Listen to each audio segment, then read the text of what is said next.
Nabi Dawud sehari puasa, sehari tidak. Nabi Isa puasa, Nabi Muhammad dan umatnya juga disuruh puasa.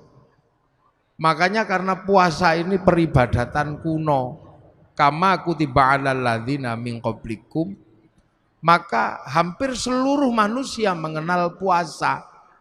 Dan puasa ini ternyata tidak cuma orang Islam yang menjalankan. Jadi puasa ini ternyata karena puasa ini peribadatan lama, maka tidak cuma umat Islam yang puasa.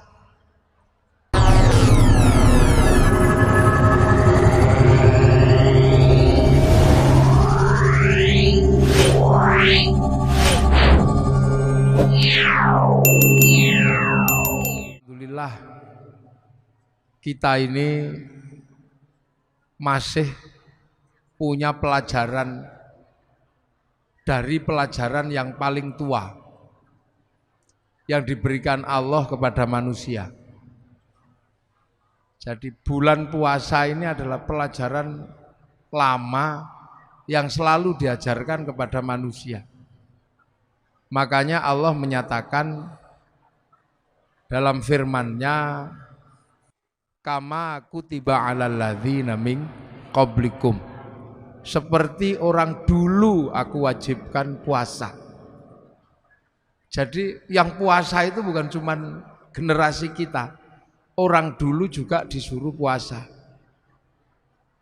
Nabi Adam puasa dikenal dengan nama Ayyamul Bid sama Ayyamus Sud, hari terang, tanggal 13, 14, 15 rembulan, 27, 28, 29 rembulan.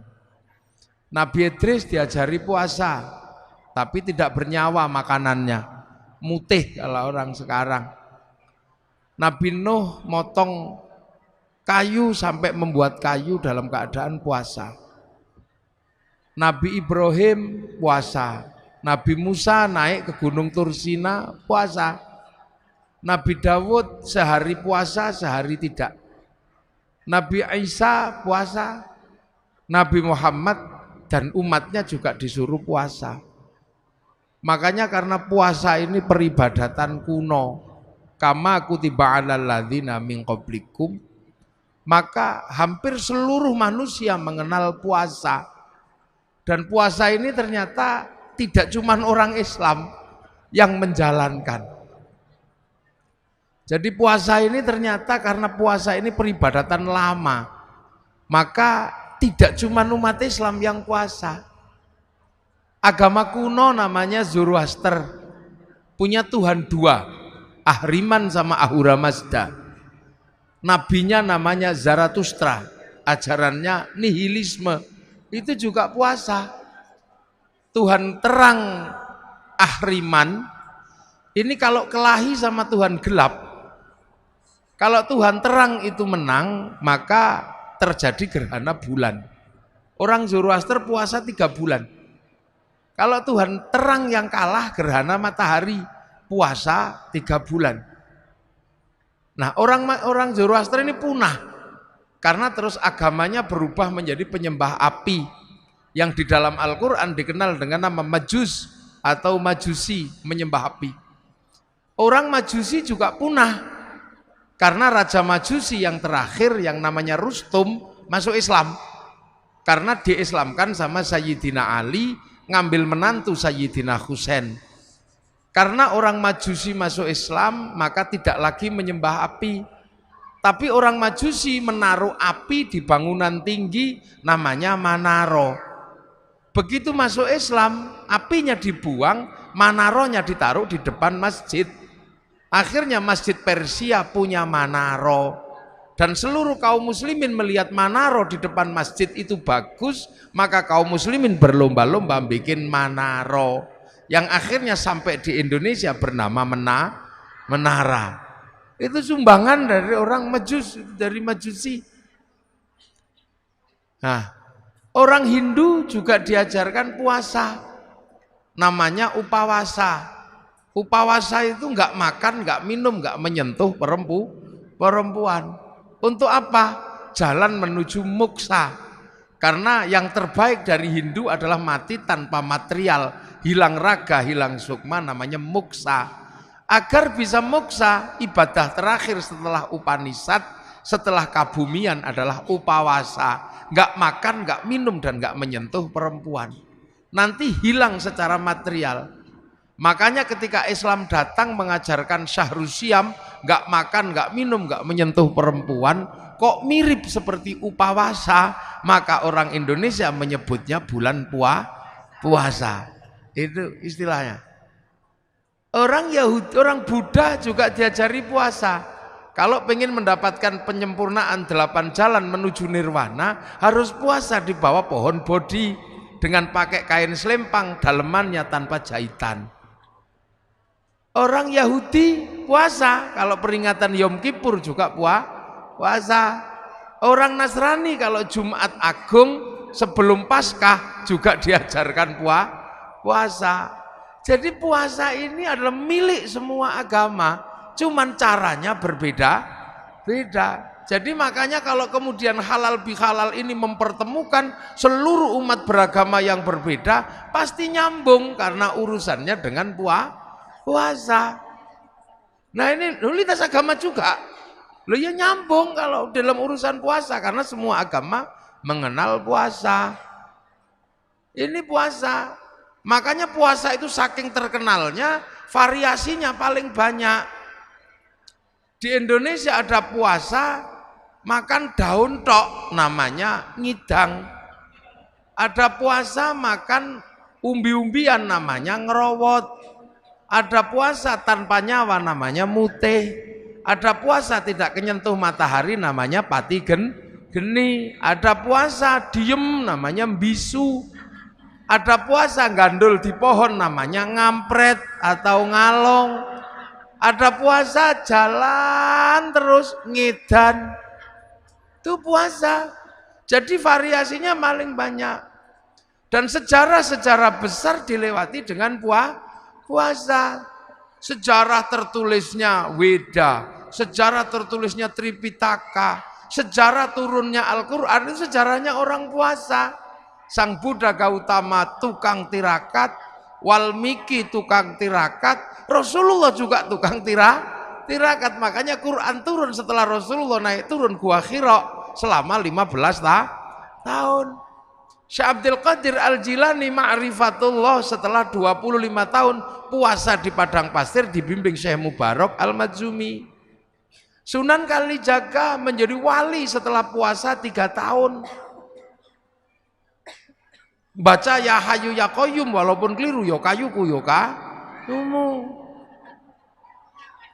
Ya Saridin jadi wali setelah puasa 3 tahun. Baca Allahu Akbar walaupun keliru lawa bubar.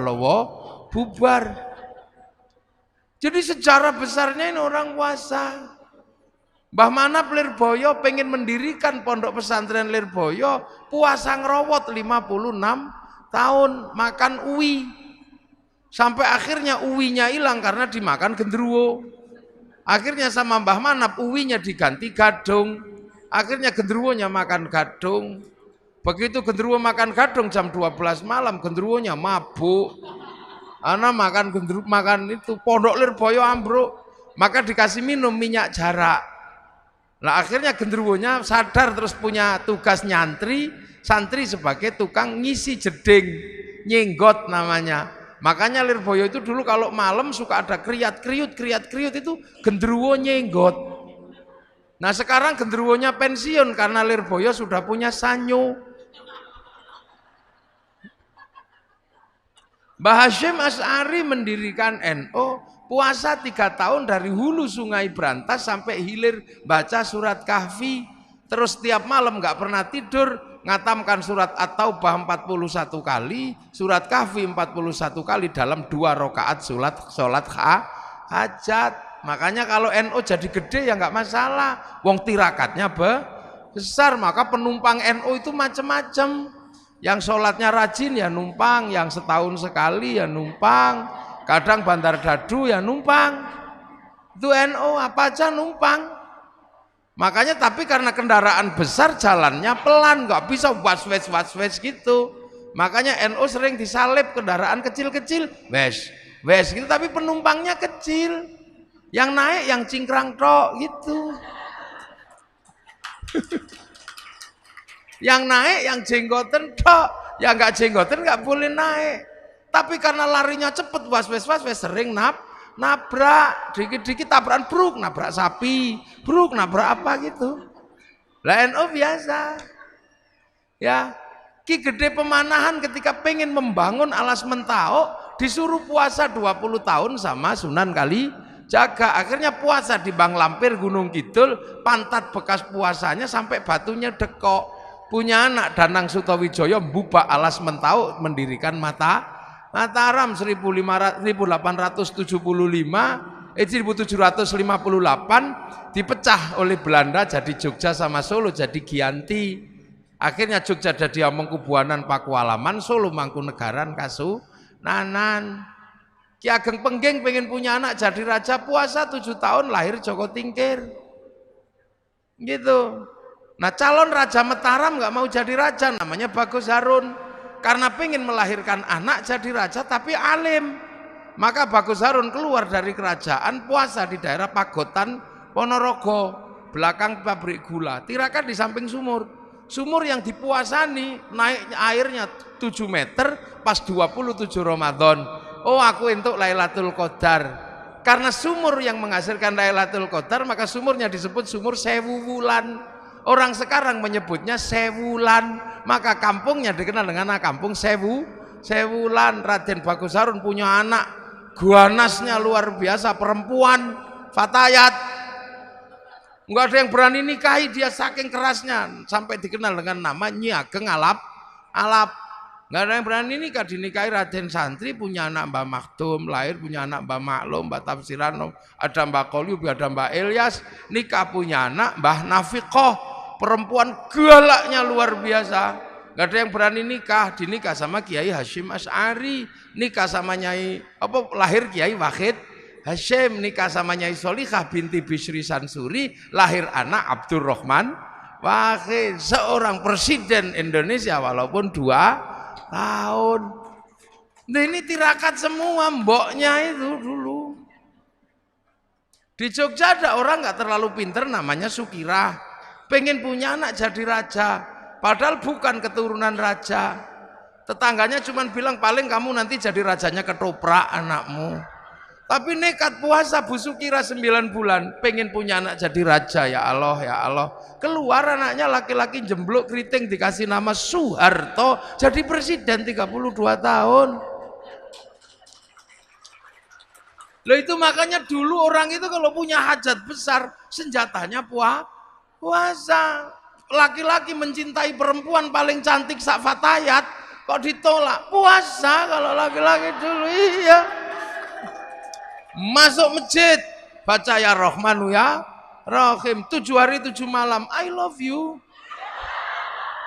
Kalau nggak percaya dibalik, perempuan mencintai laki-laki paling ganteng, puasa, baca ya Rahmanu ya Rahim. Kalau nggak santri, cari pohon besar, bacanya Sunan Mata Kaji, hajiku jaran goyang tak goyang, I love you. Loh, itu puasa. Jadi puasa itu menghasilkan energi yang aneh. Orang pengen kuat, puasa, baca la haula wala quwata illa billah. Tapi juga bisa kuat, baca Sunan Mata Kaji, hajiku Bandung Bondo puasa. Pengen kaya, puasa bisa, ya Fatahu ya Rozak, sholat duha. Kalau nggak mau ya Fatahu ya Rozak, puasa di Gunung Kawi, pulang ya kaya. Nggak puasa. Loh, makanya puasa ini punya energi yang universal. Tidak perlu Islam, tidak perlu baik, seperti yang dinyatakan oleh Yai Said. Hikmah itu tidak pandang bulu. Dan puasa itu mampu melahirkan hikmah tersendiri. Dukun santet kalau puasanya kuat, santetnya juga teksek. Dia. Makanya ini puasa. Dulu nenek moyang kita hobinya puasa. Dan yang ngerti puasa bukan cuma manusia. Ayam juga ngerti puasa. Ayam itu kalau mau neteskan telurnya puasa 21 hari. Telurnya netes. Ulat kalau mau terbang jadi kupu-kupu puasa, jadi kepompong, nanti terbang jadi kupu. Ular kalau mau ganti kulit puasa 41 hari. Mudah-mudahan puasa kita seperti puasa ulet. Habis puasa terbang jadi kupu. Jangan kayak puasanya ular. Habis keluar ular lagi. Habis ganti kulit ular lagi. Nenek moyang kita kuat-kuat dulu. Iya kuat-kuat. Bisanya cuman semelai Rahman Rahim, tapi sakit gigi sembuh. Dukun bayi senjatanya cuman kuoto, tapi tirakatnya kuat, bus gitu keluar. Makanya nenek moyang kita nggak ada takutnya. Dan puasa ini bisa pakai apa saja. Santet pakai puasa ya kuat. Bahkan cari nomor pun pakai puasa juga tembus. Nah, ini puasa. SDSB, makanya nenek moyang kita ketemu singa, oh gitu singanya, kita cuman kalau ke singanya pergi, sakit gigi sembuh. Begitu sekarang orang takut puasa, Bismillahirrahmanirrahim, basin tok. Lah ya makanya dulu orang tidak pernah takut apapun, bambu runcing sama tentara nggak takut.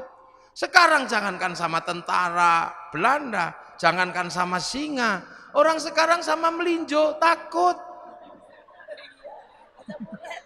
Monggo melinjo dan kenapa? Asam urat. Orang sekarang penakut. Orang ayam itu makanan manusia, begitu ayamnya pilek manusianya ketularan. Lu burung. Lah ya, orang sekarang ketemu santan takut. Enggak. Kolesterol. Manusia jadi penakut karena punya senjata dari Allah nggak pernah dipakai. Dengar puasa, puasa lagi. Akhirnya remuk tubuh manusia modern, rentan sekali manusia modern ini. Akhirnya kalau sudah rentan pasrah sama dokter, masuk rumah sakit. Begitu masuk rumah sakit, dokternya nggak lupa, kamu tak operasi tapi puasa dulu ya. Nah, ya, dokter mau nangani dengan cara puasa. Loh, makanya kita ini diajarkan puasa. Makanya enak ibu-ibu itu sekarang. Walaupun nggak puasa full, ada puasa enteng-entengan sekarang. Jadi tidak cuma people power yang enteng-entengan. Puasa pun ada enteng-entengan, namanya diet. Diet. Nah, diet kalau keterusan dead. Loh, ini pelajaran dari Allah. Kenapa kita takut? Loh, makanya begitu kita ini puasa udah nggak kenal masalah. Loh, makanya kekuatan hebat itu muncul dari orang yang bisa puasa. Tapi puasa kita ini beda dengan puasa kesaktian. La'allakum tattaqun. Nah, apa sih la'allakum tattaqun? Agar kita menjadi orang bertakwa. Takwa itu apa? Menghadapkan wajah kemanapun merasa melihat Allah. Kenapa kita bisa merasa melihat Allah? Dengan puasa. Karena dengan puasa ego kita tuh turun. Kenapa? Karena kita ini punya dua elemen. Manusia itu sudah kenal Allah. Wong sebelum turun dari langit sudah dikenalkan. Alastu birabbikum, kamu lupa enggak kalau aku ini Tuhanmu? Nyawa jawab, qalu bala syahidna ya Allah, aku jadi saksi engkau Allah. Fanfukhur ruh, maka ditirup ke dunia. Lah di dunia ditampani oleh daging. Daging apa? Daging yang diproduksi oleh bapak dan ibu dari sisa makanan yang paling bagus, namanya nutfah. Ini kan sari makanan dunia. Punya bapak, punya ibu dicampur, titipkan di rahim ibu. Makanya perempuan itu namanya sawah. Nisa hukum harsul lakum, perempuan itu sawah karena tempat menanam. Jadi sampean nggak bisa mengingkari kodrat sebagai tempat menanam. Tempat menanam. Jadi sampean itu sawah. Laki-laki ini yang punya sawah. Makanya sampean laki-laki harus tahu, kalau sawah pengen tanamannya bagus, jangan terlalu banyak sampah dan banyak rumput. Maka perempuan kalau pengen tanamannya bagus, bersihkan. Seperti sawah tanpa rumput dan tanpa sampah. Agar bersih, kalau sudah tumbuh jerawat, masukin salon. Loh gitu. Perempuan itu harus selalu bersih karena tanamannya biar bagus. Nah itu tugas laki-laki, belikan lipstik, belikan bedak. Tangannya nggak boleh kasar, belikan mesin cuci. Tubuhnya nggak boleh pengap, belikan AC. Loh, makanya qawwamuna 'alan nisa itu nggak boleh dilupakan. Kadang ini nggak disampaikan kepada seorang laki-laki. Makanya karena kiainya biasanya laki-laki, itu nggak disampaikan perempuan seperti sawah. Iya, jadi laki-laki ngerti betul ini sawah, harus benar-benar diperbaiki, tidak boleh kotor, tidak boleh ini. Belikan lipstik yang bagus. Yang kedua, perempuan itu adalah sawah. Sawah harus dipupuk dan selalu ada air biar selalu teduh dan penuh kesuburan. Artinya perempuan tidak boleh kering. Karena perempuan tidak boleh kering, maka perempuan harus selalu senang hatinya. Biar perempuan senang hatinya, laki-laki mesti kasih uang. Nah, itu.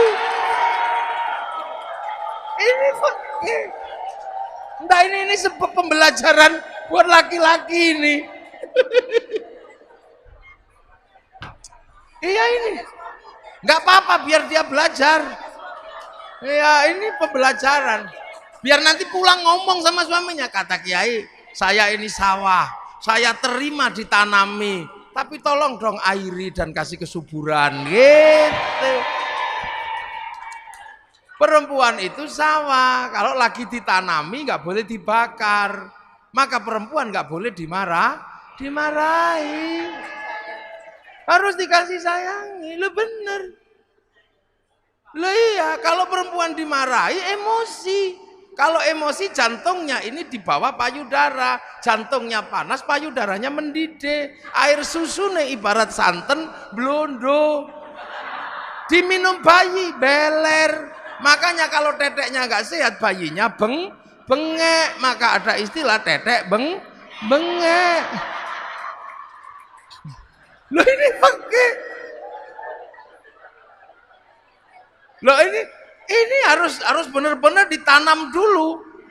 Karena kalau ini tidak selesai, maka urusan yang lain tidak selesai. Karena tanaman ini yang menentukan masa depan bangsa. Almar'atu imadul bilad. Idza saluhat saluhal bilad.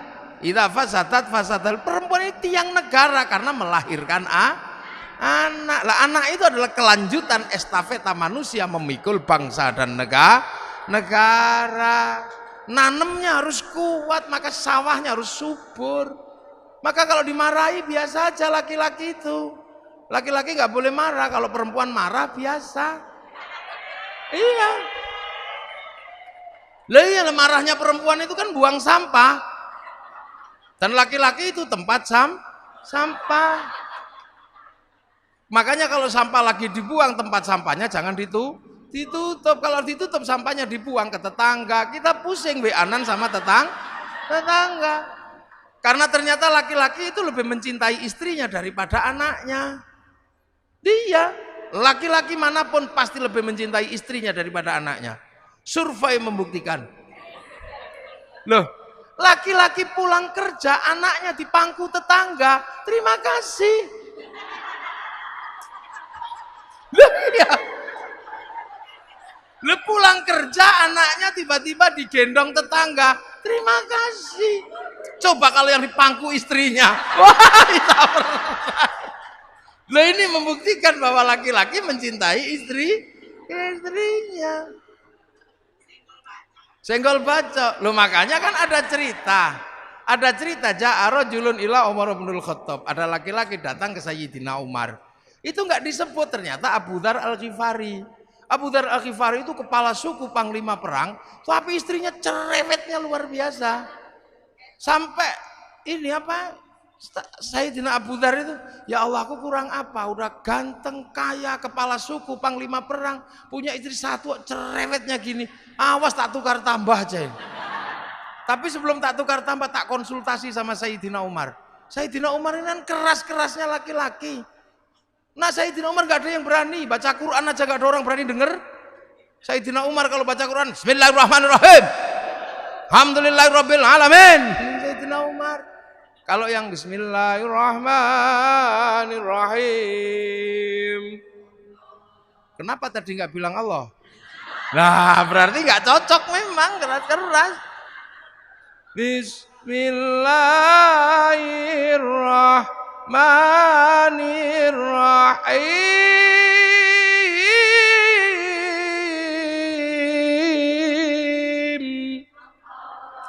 Itu Sayyidina Ali. Kalau Sayyidina Umar, Bismillahirrahmanirrahim.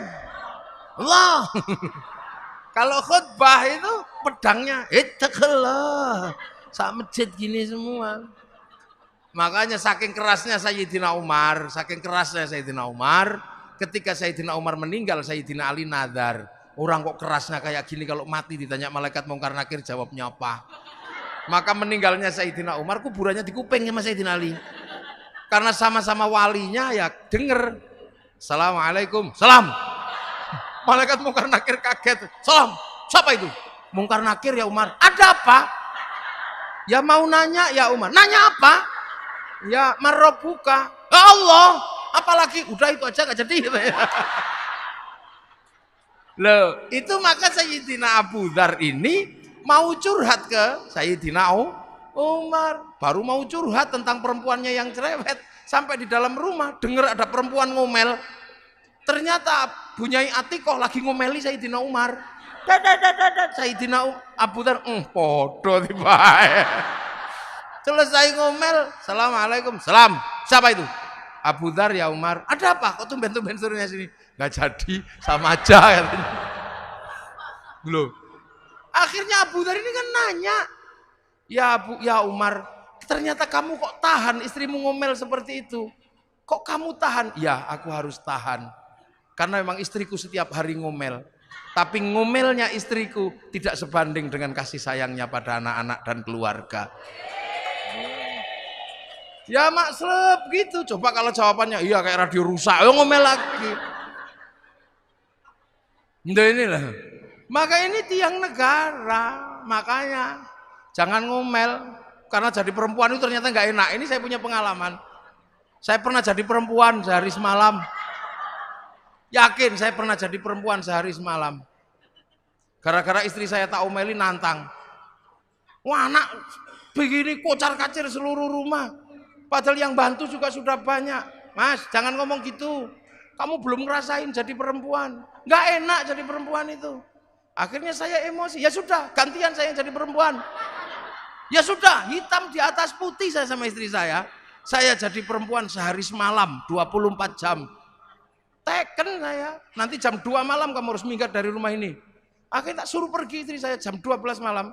Kasih duit 10 juta. Iya. Kamu pergi dari rumah ini malam hari ini. Jangan sampai anak-anak bangun. Nanti kalau saya nggak tahan kamu tak telepon. Iya. Pernah itu. Wah akhirnya istri saya udah pergi. Saya ini gagah mau jadi perempuan. Subuh-subuh anak saya kan nggak bangun. Akhirnya saya nyontoh istri saya. Nak bangun, nak. Ya nggak ada yang denger. Itu kan pekerjaan istri saya pidato kalau pagi-pagi. Saya yang pidato, nggak ada yang denger. Biasanya istri saya kalau anaknya nggak bangun dicubit. Saya ikut nyubit. Kalau dicubit sama ibunya bangun, dicubit saya ditendang kepala saya. Wah, akhirnya nggak bangun. Gagal saya udah mulai pusing. Ada yang turun bawa pempes. Kepala saya udah sak helm rasanya. Habis itu mandikan, disemproti biasanya istri saya. Saya ikut nyemproti, ngamuk kepanasan. Ada yang kedinginan, habis itu jejer didulang, gini satu-satu. Ada yang kegedean, disembur ke, diuncal no. Stres saya jam 7 akhirnya mau sekolah, gagal semua. Gak ada yang mau sekolah. Habis itu rumah berantakan, TV pecah, remote kocar kacir sudah. Jam 1:30 saya minta ampun sama Dek pulanglah. Nyerah aku. nyerah. Akhirnya dia ketawa. Iya, aku sudah di samping rumah karena engkau pasti gak tahan.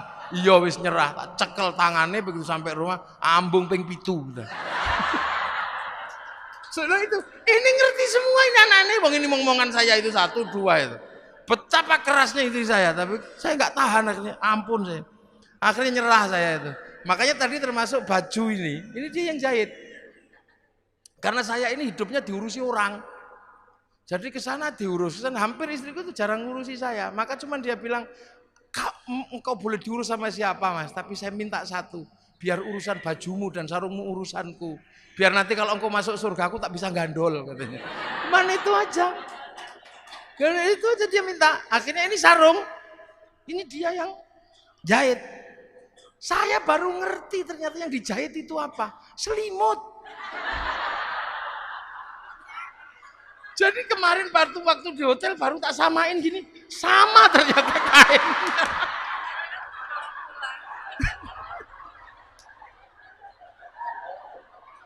Jadi dia punya kebiasaan beli selimut untuk digelar di ranjang itu. Nanti setelah itu dia cuci, terus dijadikan sarung ini. Biar kemanapun kau selalu mengingatku katanya. Iya. Makanya saya itu gak bisa marah sama istri saya. Sekali saya marah itu kapok saya, dia marah kapok saya. Dek dandan yang cantik, ya mas. Karena pagi nanti kawinan santri, gak boleh kau kalah cantik. Dandan habis subuh. Jam 7 keluar rumah menurut saya udah paling cantik. Naik mobil di depan, samping ini sopir santri namanya Arifin. Anak saya di belakang sama istri saya di depan. Tak lihat dari spion, oh cantiknya. Tapi begitu sampai di perempatan lampu merah, ada perempuan cantiknya luar biasa. Mulut saya nyerondong, ya Allah, ayune taiku. Dari belakang saya lupa dicubit, itu sakitnya luar biasa. Itu kayak tang. 3 tahun yang lalu saya masih kerasa sampai hari ini sakit-sakitnya. Sambil ngomel nangis itu bedaknya rusak itu. Dasar mata laki-laki. Ada saya aja berani memuji perempuan lain. Oh no, nangis saya. Iya dek sepurane. Gak ada maaf. Perempuan sudah tersembunyi masih bisa dilihat. Aku mau bilang enggak ya enggak mungkin dong terlanjur ngomong. Akhirnya saya dengan gaya laki-laki, iya dek. Saya memang tadi melihat perempuan cantik di dalam mobil yang tersembunyi itu. Iya mata laki-laki. Iya karena aku laki-laki. Perempuan cantik dimanapun yang tersembunyi sekalipun aku pasti tahu. Karena kalau aku nggak mampu melihat perempuan yang cantik dan tersembunyi, mana mungkin dulu aku menemukanmu.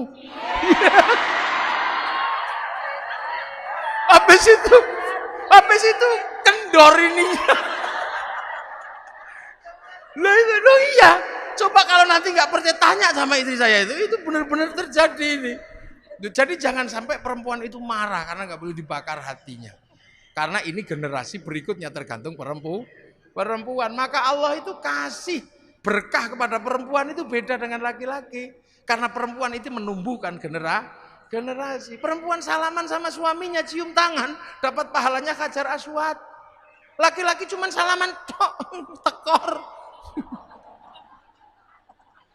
Perempuan tidur di samping suaminya dapat pahala sholat di depan Ka'bah. Laki-laki cuma dapat pahala tidur aja. Makanya nanti kalau pulang cari Hajar Aswadnya ya. Lo kok Hajar Aswadku panun. Lihat hamil. Itu melangkah 1 langkah dapat pahalanya jihad fisabilillah. Makan siang dihitung puasa. Tidur malam dihitung tahajud. Menyusui 1 cecepan pahalanya 100. Kalau anaknya daplek sampai 6 tahun berapa pahalanya? Loh Allah kasih. Makanya perempuan itu berkahnya tidak habis habis. 1 elusan perempuan terhadap anaknya semiliar saraf kebaikan bangkit. Loh ini yang tidak, laki-laki nggak memiliki itu. Laki-laki harus perang beneran. Laki-laki harus kelahi beneran baru dapat jihad. Kalau perempuan enak. Makanya perempuan ini dipersiapkan oleh Allah untuk menjadi tulang punggung masa depan bangsa, dan fatayat berada di situ. Maka fatayat tidak boleh lupa, ini harus dibangun secara baik, diperlakukan dengan baik. Ya, tidak boleh ada kekerasan, tidak boleh ada penghinaan, karena dari sinilah akan lahir generasi-generasi yang akan menjadi baik buruknya bangsa. bangsa. Loh itu maka saya paling tidak suka kalau ada laki-laki kejam dikit sama perempuan. Tak tempiling benti sama saya. Dia salah, pasti imamnya dulu yang salah. Wong pemimpinnya dulu, sopirnya belok, biasanya penumpangnya ikut belok. Loh itu kok tekan wong wedok ini. Nah, kita balik lagi puasa. Nah, puasa itu menjadi kuat. Kenapa? Karena manusia punya ruhani. Nah, jasmani ini harus ditahan kekuatannya. Kalau kekuatan jasmani ini sudah ditahan, ruhaninya online. Ego manusia turun, ruhaninya bangkit. Kalau ruhani bangkit kemanapun akan melihat Allah. Contoh, ego yang masih tinggi nggak bisa lihat Allah. Perempuan gendut gitu, laki-laki langsung bilang, wah, dream itu. Nah, nyawa kita yang di dalam merekam. Karena manusia itu sebenarnya punya titipannya nyawa, persis seperti padi, persis seperti pisang. Pisang itu punya titipan pisang yang harus dikelola oleh pohon pisang. Beras itu tergantung pohon padi. Sama seperti syuting itu. Syuting itu hidup untuk tengok saya sana sini. Itu kasihkan bekal namanya memori. Nanti setelah ngerekam saya, syutingnya dibanting, nggak masalah. Yang penting memorinya masih ada. Beras juga sama, walaupun nanti pohon padinya nggak ada, selagi berasnya masih ada, masuk laboratorium rekamannya ada organik atau bukan organik. Manusia juga nanti jasadnya ini sama, pergi. Tapi kalau nyawanya kembali pada Allah, rekamannya juga masih ada. Nah, tugas jasad ini memberikan rekaman yang baik. Kalau egonya tinggi, rekamannya pasti jelek. Istri gendut gitu, drem, ngerekamnya drem. Tapi kalau egonya sudah turun, rekamannya pasti bagus. Istri gendut, alhamdulillah, istriku gendut, nggak tak kasih makan seminggu juga masih hidup. Rekamannya Allah. Iya, sendal hilang gitu. Kalau egonya tinggi, oh kambing ini. Akhirnya yang direkam adalah kambing. Tapi kalau egonya turun, sandalnya hilang, masya Allah. Akhirnya direkam masya Allah. Berarti begitu besok rekamannya dikembalikan pada Allah. Loh kok ada kambingnya? Karena pernah rekam kambing dipanggil. Beng, kok kamu ada dalam rekaman hati orang ini? Ya Allah, dia mitnah saya nyuri sendal. Padahal kan dia tahu nggak ada kambing nyuri sendal. Saya nggak terima, neraka. Makanya orang kalau egonya turun, rekamannya Allah. Lihat ayam naik masjid, alhamdulillah ya Allah, ayam naik masjid. Kok belum begitu jerot, alhamdulillah ya Allah, santriku bisa praktek toharoh, membersihkan telek dari atas masjid. Karena kalau tidak ada telek naik ke masjid, santri nggak bisa praktek toharoh. Wong kiai nggak boleh bawa telek ke atas masjid tuh. Rekamannya Allah terus. Makanya orang ini kalau puasanya kuat, rekamannya Allah lah adanya. Kalau sudah rekamannya Allah, sistem online-nya ya tinggal share it. Nah itu hikmah muncul itu dari situ. Nah, itu makanya ego itu hati-hati, bisa menjauhkan kita dari Allah. Contoh, ini kan habis lebaran, Bu Ketum. Mbak Anggi, aslinya mana? Sragen. Nah di Sragen itu ada ayam goreng. Jaya Sragen itu ada ayam goreng. Mungkin karena sudah lama di Jakarta, pengen ayam goreng Sragen. Sampai rumah karena liburan nggak ada ayam goreng itu. Karena nggak ada ayam goreng maka merindukan ayam goreng Sragen. Saking kangennya kemana-mana bayangkan ayam goreng aja ngiler. Saking ngilernya nggak tahu main ke rumahnya Pak Bupati, ada ayam goreng yang diinginkan. Hati-hati, jangan dimakan. Itu bisa haram. Kenapa? Karena didorong oleh nafsu selama 1 minggu pengen ayam goreng. Begitu dimakan nikmatnya luar biasa. Akhirnya pergi ke rumahnya Pak Camat, ada ayam goreng yang sama. Karena sudah tidak terlalu kepengen, begitu monggo silahkan. Enggak. Akhirnya kemakan juga, begitu kemakan, enak tempatnya Pak Bupati, karena udah nggak kepengen. Begitu sampean bilang enak tempatnya Pak Bupati, ribut sama Allah. Wong hari ini dibagi yang itu, kok masih nggak terima membayangkan yang kemarin. La in syakartum la azidannakum, wa la in kafartum inna adzabi lasyadid. Makanya kiai-kiai pendiri bangsa ini kalem-kalem. Karena tirakatnya kuat-kuat. Makanya hanya Allah. Lihat orang Yahudi, oh juga bikinan Allah. Lihat orang Nasrani, oh juga bikinan Allah. Lihat apa saja. Makanya orang NU itu tenang. Enggak pikut, hancurkan Yahudi. Yang enggak lah, orang Yahudi juga berandil pada umat Islam.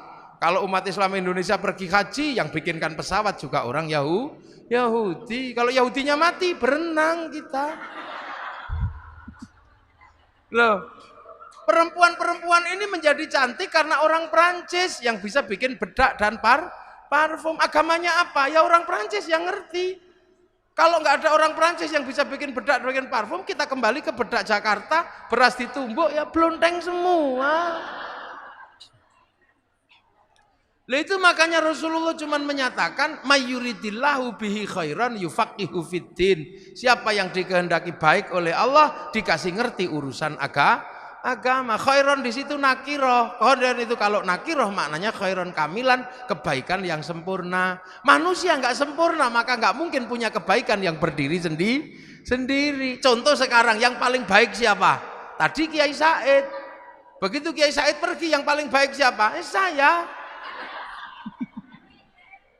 Lah saya yang paling baik, dikasih mic ngomel sesukanya enak karena paling baik, tapi saya nggak boleh ngomong paling baik sebab kebaikan saya menjadi ada di sini karena Mbak Anggi bikin acara fatayat. Kalau nggak ada acara fatayat saya nggak terlihat baik di sini. Nah kalau sudah baik seperti itu siapa yang baik?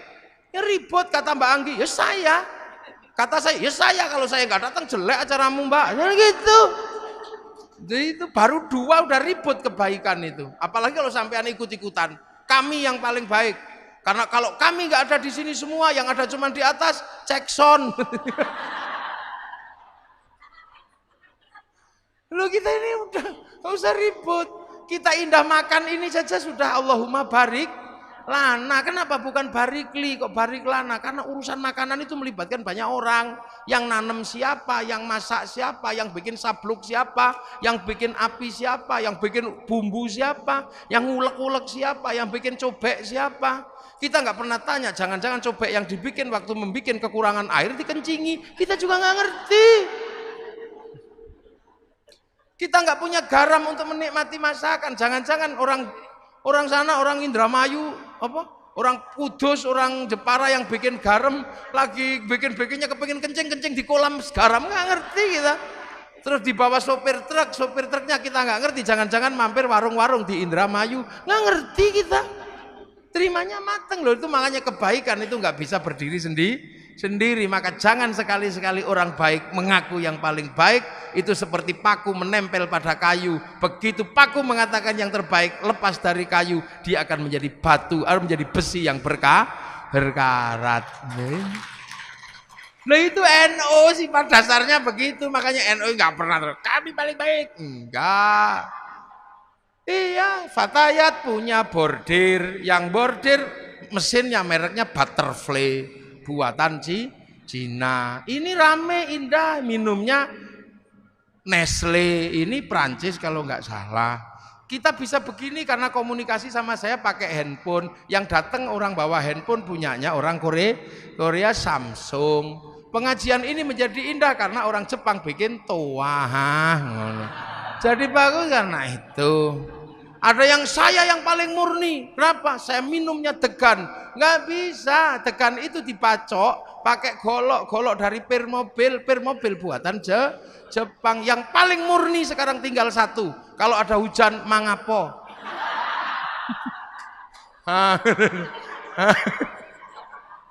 Loh, sifat dasar NU dan Kiai itu seperti itu. Maka jangan salah paham. Hancurkan Yahudi, renang kita. Wong Pak Habibie suruh bikin pesawat gak jadi-jadi. Wong namanya tetuko, sing teko ra tuku-tuku, sing tuku ra teko-teko. Ya itulah makanya halal bihalal ini sesungguhnya adalah wujud dari kehidupan kita yang gak bisa berdiri sendiri. Gitu loh, ada orang mana. Orang Eropa yang gagahnya seperti itu kalau musim panas, musim dingin lari ke Indonesia. Kalau musim gugur dia cari buah dari Indonesia, dari negara yang biasa aja. Jadi nah inilah kehidupan kita, mudah-mudahan halal bihalal kita kali ini menjadi makna baru bahwa kehidupan manusia adalah kehidupan bersama yang nggak mungkin dipisah-pisah, bahwa kebersamaan itu tercermin dari Indonesia dan berhasil dengan cara seperti ini. Hasilnya apa? Arab satu bangsa pecah jadi puluhan negara, Eropa satu bangsa pecah puluhan negara, kita puluhan bangsa mampu bersatu dalam satu negara kesatuan Republik Indonesia. Demikian yang bisa saya sampaikan, semoga ada manfaatnya. Assalamualaikum warahmatullahi wabarakatuh.